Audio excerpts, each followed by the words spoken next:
என்னும் பட்டணத்தில் இருந்து ஆட்சி புரியும் முசுகுந்தனுக்கு உற்ற துணைவர்களாக வந்து சேர்ந்தனர். முசுகுந்தன் அவர்களுக்கு நாடுகளையும் 4 வகை சேனைகளையும் பிற கௌரவங்களையும் அளித்து சேனையில் உயர் பதவிகளில் நியமித்தான்.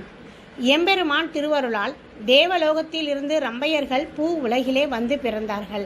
முசுகுந்தன் அவர்களை வீரபாகு தேவருக்கும் மற்றவர்களுக்கு மணம் செய்து வைத்தான். வீரபாகு தேவர் புஷ்பகத்தி என்பவளை மணந்து சித்திரவல்லி என்ற பெண்ணை பெற்றார்.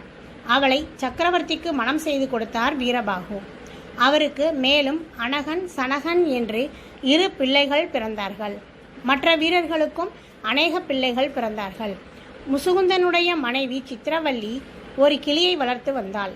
அதை பற்றி கேள்விப்பட்டு யமனுடைய பத்தினி அந்த கிளியை தான் அடைய விரும்பினாள்.